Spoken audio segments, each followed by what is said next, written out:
లోక్సభలో MP Mithun Reddy, YSRCP MP Mithun Reddy నిప్పులు చెరిగాడని చెప్పాలండి. ఒక మాటలో మాట్లాడాల్సి వస్తే కనుక నిప్పులు చెరిగాడని చెప్పాలి. ఎందుకు చెప్తానంటే కనుక అక్కడ టీడీపీ ఎంపీలు చాలామంది అయితే ఉన్నారు. అక్కడ టీడీపీ ఎంపీలు వాళ్ళు వీళ్ళు ఉన్నారు.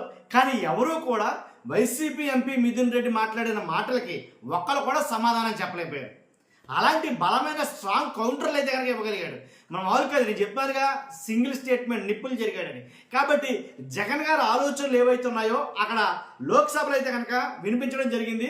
ఒక వైసీపీ ఎంపీ మిథున్ రెడ్డే కాదు, వేరే రాష్ట్రాల ఎంపీలు కూడా అమరావతి గురించి అయితే మాట్లాడడం జరిగింది. అమరావతిలో జరుగుతున్న దాని గురించి అయితే మాట్లాడడం జరిగింది. ఎంపీ మిథున్ రెడ్డి గారు ఏమన్నారు, అసలు ఏం మాట్లాడారు అనే దాని మీద వివరణ ఇవ్వబోతున్నాం. ఫస్ట్ అయితే ఇంకా వాస్తవాలు అంటే ప్రజలకు తెలియాలంటే మీరు మీ బాధ్యతగా ఫస్ట్ లైక్ చేయండి. లైక్ చేస్తే నాకు మోటివేషన్ ఉంటుంది, ఈ ఇన్ఫర్మేషన్ ఎక్కువ మంది షేర్ అవుతుంది. కొత్తగా మన ఛానల్ చూస్తే పక్కాగా సబ్స్క్రైబ్ చేయండి.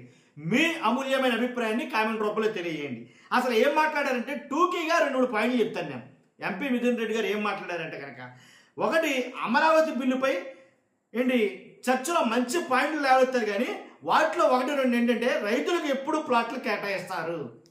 అమరావతి ఊసెత్తని కాడి నుంచి జరుగుతున్న ఇష్యూ ఇది. రైతుల దగ్గర భూములు అయితే తీసుకున్నారు, వాళ్ళకి ప్లాట్లు ఎప్పుడు కేటాయిస్తారు? ప్లాట్లు కేటాయించకుండా దాన్ని మళ్ళీ అసెంబ్లీలో పెడతాం, లోక్సభలో పెడతాం. ఇదెందుకు? అది ఎందుకని చట్ట సవరణ చేయాలనుకున్నారు? ఫస్ట్ రైతులకు న్యాయం చేయాలి కదా, వాళ్ళకి ఇస్తానన్న భూములు ఇవ్వాలి కదా, వాళ్ళకి ఇస్తానన్న ప్లాట్లు ఇవ్వాలి కదా, ఎందుకని ఇవ్వలేదు? కాబట్టి ఎప్పుడు ఇస్తారు? అది ఏమైనా పొందుపరిచారా? మీరు ఏదైతే బిల్లు పెట్టాలనుకున్నారో అమరావతి మీద, దాని మీద మీరు పొందుపరిచారా అని. అంతేకాదు అమరావతికి ఎంత డబ్బులు పెడుతున్నారు అసలు లెక్కపత్రం లేదు. అసలు ఎలా అంటే పట్టు వదలని భక్తి విక్రమార్కుడి కథలాగా చందమామ కథలా తయారైంది అమరావతి. జగన్ గారు కూడా ప్రెస్ మీట్లో మాట్లాడారు. కాబట్టి అమరావతి కొన్ని లక్షల కోట్ల స్కామ్ అయితే జరుగుతుంది. వాళ్ళు చేసే స్కాముల కోసం అమరావతిని బూచిగా చూపిస్తున్నారని చెప్పేసి జగన్మోహన్ రెడ్డి గారు ఇంతకుముందే ప్రెస్ మీట్లో మాట్లాడడం జరిగింది. అదే విషయాన్ని ఎంపీ మిథున్ రెడ్డి గారు స్ట్రైట్గా ఒక్క పాయింట్లో అడుగుతున్నారు. అమరావతికి ఎంత డబ్బులు ఖర్చు పెట్టాలనుకుంటున్నారు, దానికి ఏమైనా దిక్కు దశ ఉందా, దానికి ఏమైనా లెక్కపత్రం ఏమైనా ఉందా అని అయితే కనుక మాట్లాడడం జరిగింది. ఎప్పటికే 54,000 ఎకరాలలో అమరావతి నిర్మిస్తామని చెప్పి రైతుల నుంచి భూములు తీసుకుని మరలా భూమి కావాలని మరలా మీరు రైతుల దగ్గరికి భూమి తీసుకోవాలని కూడా ఎంతవరకు కరెక్టు? అసలు మీకు ఎన్ని ఎకరాలు కావాలి, దానికన్నా ఒక లెక్కపత్రం ఉందా, దిక్కు దశ ఉందా అనేది కనుక తన అసలు మన మామూలు కాదు విడిచిపడిపోయాడు అనమాట. అంతేకాదు ఇక్కడ వరకు ఉన్నటువంటి ఎవరైతే రమేష్ గారు ఉన్నారు ఎంపీ, టీడీపీ ఎంపీ, ఆయన బీజేపీలోంచి ఇక్కడికి వచ్చింది ఏదో పార్టీ కోసమో లేకపోతే రాజకీయం కోసం కాదు, కానీ మెయిన్ ఆయన కాంట్రాక్టుల కోసం ఇక్కడికి వచ్చాడు అని ఒక మాట అయితే మాట్లాడడం జరిగింది. కాబట్టి అంటే బిల్లు పెట్టడమే గొప్పతనమేం కాదు, బిల్లు పెట్టినంత మాత్రాన అంతా అయిపోయింది అనుకోలేదు.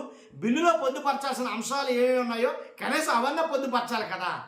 కాబట్టి ఏమీ పొందుపరచకుండా బిల్లుని ప్రవేశపెట్టేసి అమరావతిని పర్మనెంట్గా మేము రాజ్యాంగబద్ధంగా లేకపోతే ఒక చట్టం తీసుకొస్తున్నాం అని జనాల దగ్గర డ్రామా చేస్తున్నారా ఏంటి మీరు?